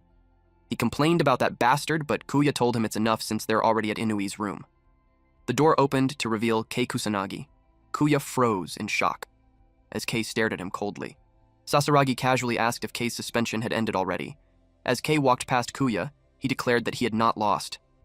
Sasaragi commented that he's a real handful. He warned Kuya to be careful since the kid had taken a liking to him. Kuya realized he's right since the guy attacked him out of nowhere. Kuya hated him. A voice from inside then invited them to enter. Kuya brightened when he saw Inui. Inui told them they did well on the mission. Standing beside him was a blonde woman in a lab coat. Koya instantly recognized her. She was Jaime Kijoin of the Numbers 8. Kijoin identified him as Kuya Kamakami. Out of the blue, she licked his cheek. Of course. Our boy blushed and stumbled backward while screaming, "What?" He was embarrassed that she licked him. She smiled and told him he reeked of calamity energy. Inui asked her to examine Koya's skill. Koya realized she was analyzing him. Kijoin ordered Koya to show his status screen. After seeing that the characteristics of the skill was in that notation, she understood why idiots mistake it for being useless. She clarified that the dash did not mean there was no skill, but it meant minus.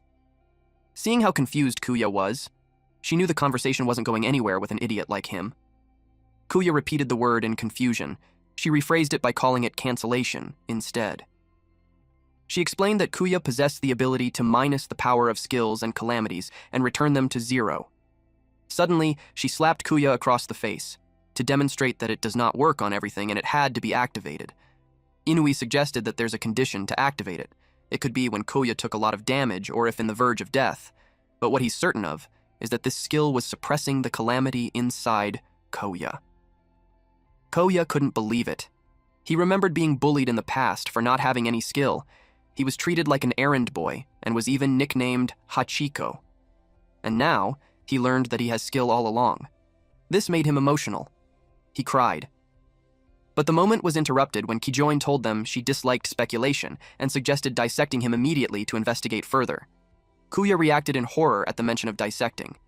Suddenly, a human leg emerged from Haim's mouth. They watched as more parts of the body came out. When she was done, she wiped her mouth and expressed that she created a perfect one. It was a clone of Kuya. Kuya couldn't fathom that he came out of her mouth. He panicked as he couldn't understand the situation. Plus, the clone was naked, so he felt embarrassed. Kijoin realized that Inui didn't tell the boy. She revealed that her skill was called duplication. By using her tongue, she could read a living being's information and create a perfect replica. She explained that while the clone was not alive, its body was completely identical to Kuya's, allowing them to study him through it. Sasaragi remarked that her skill was disgusting. Kijoin teased him by saying that his dissection brings back a lot of fond memories. She suggested doing it again. Sasaragi turned pale. He begged her not to make him remember as it was torturous watching his own body get cut to pieces. He warned Kuya that it was not fun to watch.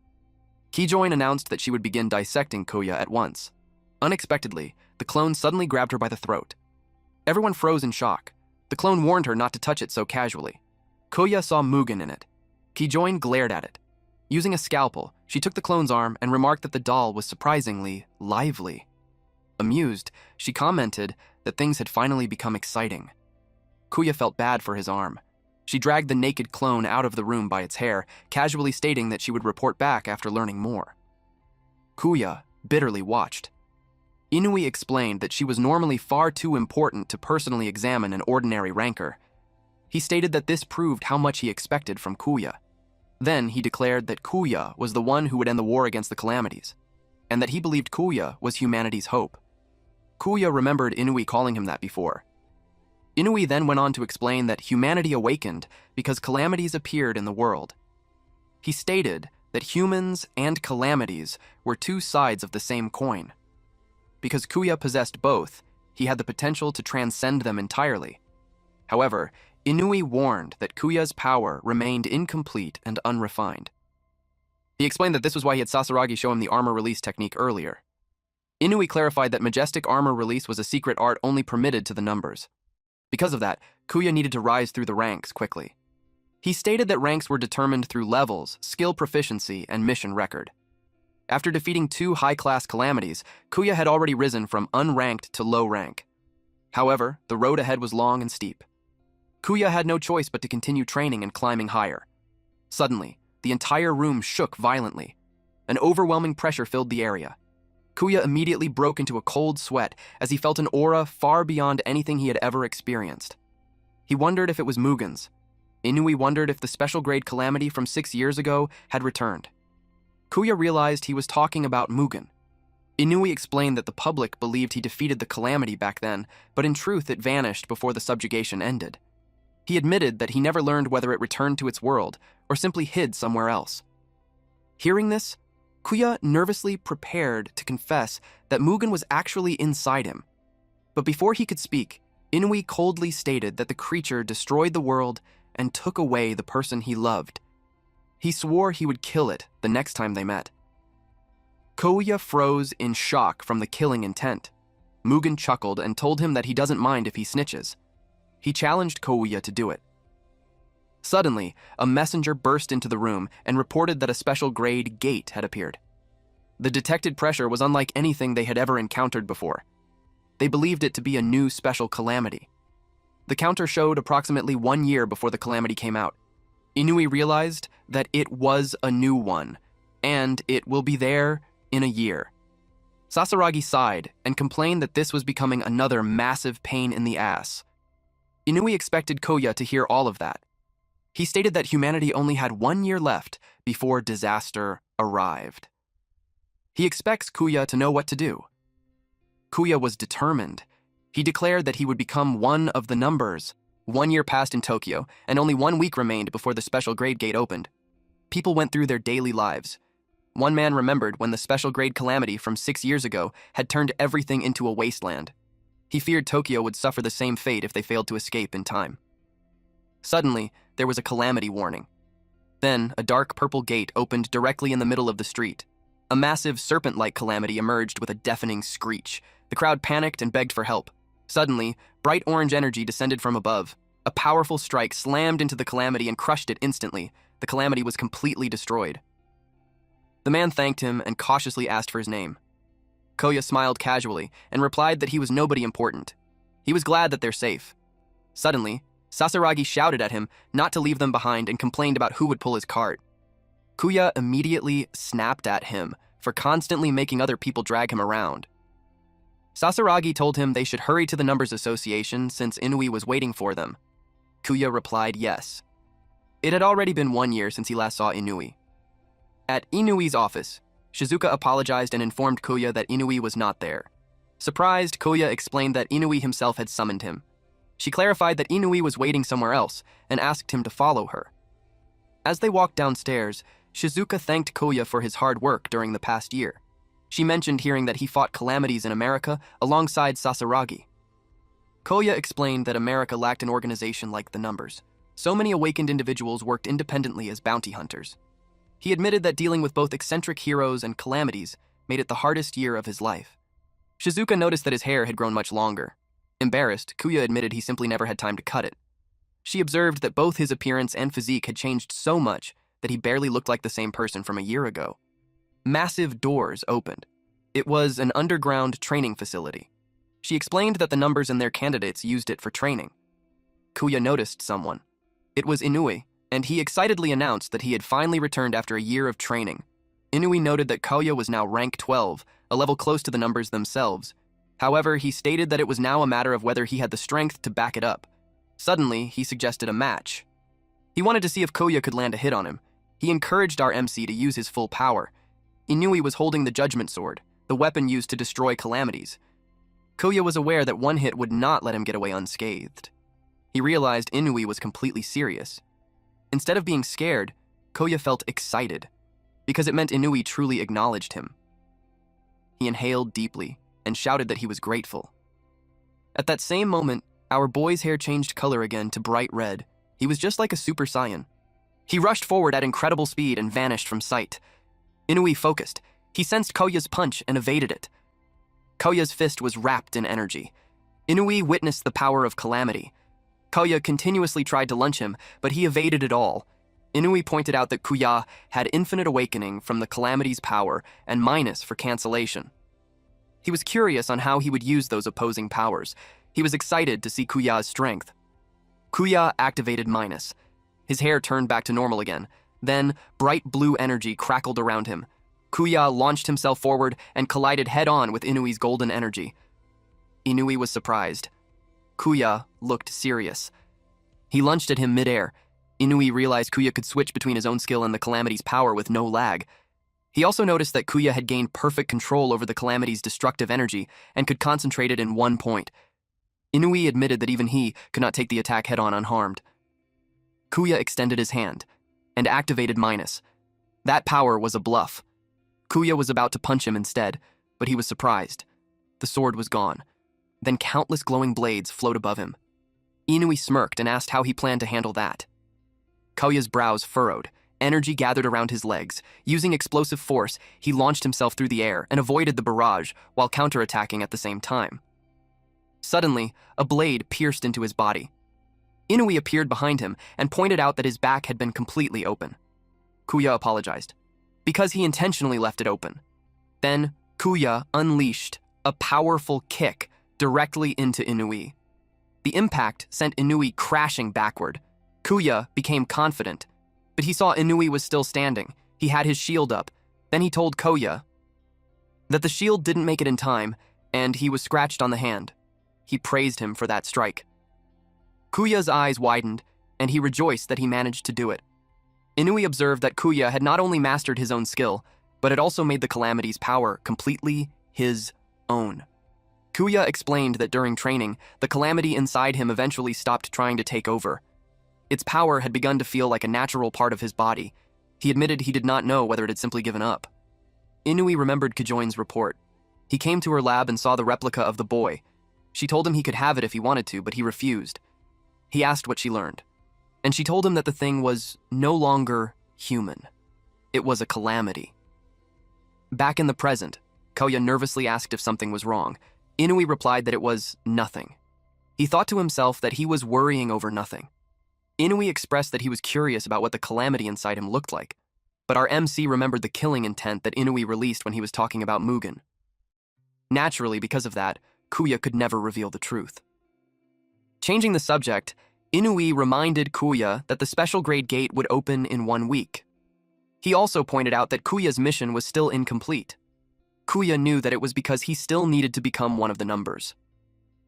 Inui explained that he would now teach both candidates the secret art known as refined armor release, which was required to join the numbers.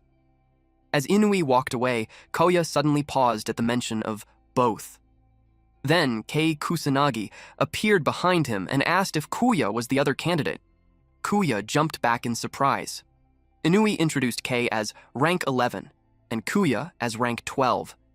He explained that the numbers only had 10 members. With Teo gone, 1 seat remained empty. Inui declared that Kauya and Kei would fight for that single position. Those two had their guards up. Kei stared at Kauya sharply. Tensions quickly flared. They both declared that they would become the next member of the numbers. Alright, that's it for today's story. If you want the weekly chapter updates for this series, those will now be uploaded on my second channel, Manhwa Updater. So if you don't want to miss what happens next, make sure to check it out and join the update gang. Thanks for watching, stay cool, stay awesome, and I'll see you in the next one.